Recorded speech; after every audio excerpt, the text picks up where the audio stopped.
சிராப்பள்ளி மலைமேவும் தட்சிணாமூர்த்தி அருள் நல்கப் பெற்று பராபரமும் எந்நாடும் பைங்கிழியும் பல பாவும் பாடிப் பாடி தராதல மானிடர்க்கு எல்லாம் தன்னமிர்தாய் தந்தருளும் தாயுமான நிராமயனார் அருள் பெரிய கவிதையினால் பொருள் அதனை நினைந்து வாழ்வான்.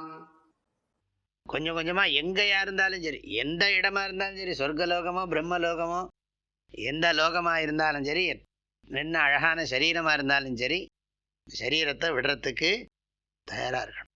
படித்தவனும் மரணம் சாகிறான், படிக்காதவனும் சாகத்தான் செய்கிறான், பணக்காரனும் சாகிறான், ஏழையும் சாகிறான். யார் தான் சாவுக்கு விதி விலக்கு? கடவுளே அவதாரம் எடுத்தாலும் கூட ரொம்ப பாலிஷாக சொல்கிறோமே தவிர அவரும் சாகத்தான் செய்கிறார். ஸ்ரீகிருஷ்ணனுக்கு மரணம் எப்படி சம்பவித்தது அது பாகவதம் வர்ணனை பண்ணு. அந்த வேடனுடைய அம்பு கட்டவரில் பாஞ்ச உடனே அவருடைய உயிர் போயிற்று அப்படின்னு பாகவதம் சொல்லும். ஸ்ரீகிருஷ்ணனுடைய இவர் என்னாச்சுன்னா, ராமர் நதியில் இறங்கினார், ஜனங்களோடு சேர்ந்து இறங்கினார், இப்படி ஏதோ ஒரு கதை வருது. இப்போ அப்படி அது சொல்கிறோமே தவிர அப்படின்னா என்ன அர்த்தம்? அவர் மரணத்தை அடைந்தார், அவ்வளோதான். பகவானாக இருந்தாலும் சரி, சரீரத்தை விட்டு தான் ஆகணும்.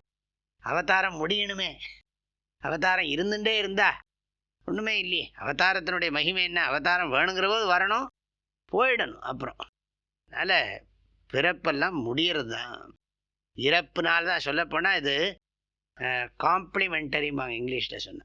ஒன்றை ஒன்று நிறைவு செய்கிறது. இறப்பு பிறப்பை நிறைவு செய்கிறது. பிறப்பை பூர்த்தி பண்ணுறதே இறப்பு தான். அதனால் இரவு பகலை நிறைவு செய்கிறது, பகலை இரவு நிறைவு செய்கிறது. ஆரோக்கியத்தை வியாதி நிறைவு செய்கிறது, வியாதியை ஆரோக்கியம் நிறைவு செய்கிறது. எல்லாம் ஒன்று ஒன்று காம்ப்ளிமெண்டரி தான். இல்லை, பிரபஞ்சமே ஜென்ம மரண ரூபமாகத்தான் இருக்கிறது. தோற்றம் நேற்றுக்கு பார்த்த ஒரு புஸ்தகத்தில் சம்ஸ்கிருதத்தில் ஆவிர்பாவா திரோபாவா அப்படி போட்டிருக்கார் அவர் அம்மா அப்பா சம்ஸ்கிருதத்தில். ஆவிர்பாவகான்னு அர்த்தம் தோற்றத்துக்கு வந்தார்கள், திரோபாவகான்னு அர்த்தம் மறைந்து விட்டார்கள். ஆவிர்பாவா திரோபாவா. தமிழில் பட உதிர்ந்தது, மலர்ந்தது உதிர்ந்ததுன்னு போடுறார். அப்புறம் அது என்ன சித்வான் சாமி சமாதியிலோடு ஒன்று எழுதியிருக்கோம், போச்சு. தோன்றினார் மறைந்தார் சமாதிஷி. இன்னும் பாஷையை தான் மாத்திரமே தவிர ஆள் போயிட்டாருன்னு தான் அர்த்தம். லாங்குவேஜை மாற்றிக்கிறோமே தவிர அவர் பூர்த்தி பண்ணினார், நிறைவு பண்ணினார், அழகாக போடுறோமே தவிர போயிட்டாருந்தார். அதனால் ஒரு சாதனமாவது பண்ணுறீங்களா அப்படிங்கிற. ஒன்றும் அறியாத நீரோன்னா ஏதாவது சாதனை ஜபமோ மரணம் அடைகிற போது ஜபமோ தியானமோ ஏதாவது ஒன்றாவது பழகி வச்சுருக்கீங்களா? எப்போ வேணாலும் போகலாமே.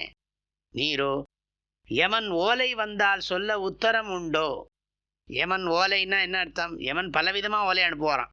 முதல்ல தலையெல்லாம் கண்ணாடியில் பார்த்தாலே தெரியும், நரைச்சுட்டே வரும். அதுவே இதுவான் முக்கியமான காரணம்.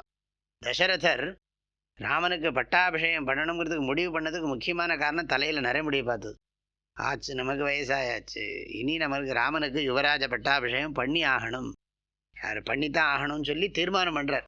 முதல்ல அந்த தலையை நரைமுடியை பார்த்துட்டு சொல்கிறார். அப்புறம் பல்லெல்லாம் போகிறது, செகண்ட் நோட்டீஸ், பல்லெல்லாம் போகிறது, அப்புறம் உடம்பெல்லாம் சுருக்கம் விழறது. எத்தனை நோட்டீஸ் விட்டாலும் சரி, சொன்ன மாதிரி ஆவியை விட்டாலும் சாவியை விட மௌலிஜி ஜோக்கு தான் அது. இது எங்கே என் ஆவின்னு தான் கேட்குறாரு. ரெடி சாவின்னு கேட்குறது இல்லை, எங்கே என் ஆவி அப்படிங்க. இந்த பாடலுடைய கருத்துக்களை அடுத்த பகுதியில் பார்க்கலாம். ஹரிவோம்.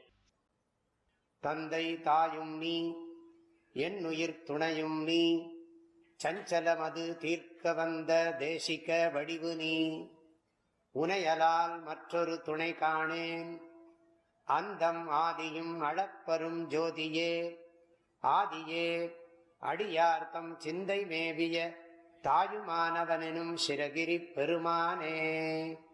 ஓம். தேனி வேதபுரி பூஜ்ய ஸ்ரீ ஓங்காரானந்த மகா சுவாமிகளின் அருட்குரலில் கற்பவை கற்போம் என்ற தலைப்பிலான தாயுமானவர் பாடல் விளக்கங்கள் நாள்தோறும் வாட்ஸ்அப் வாயிலாக அன்பர்களுடன் பகிர்ந்து கொள்ளப்படுகின்றன. இதனை உங்கள் மொபைலில் பெற ஓங்கார ஹிருதயம் என்ற வாட்ஸ்அப் சேனலை சப்ஸ்கிரைப் செய்து கொள்ளுங்கள். ஹரி ஓம்.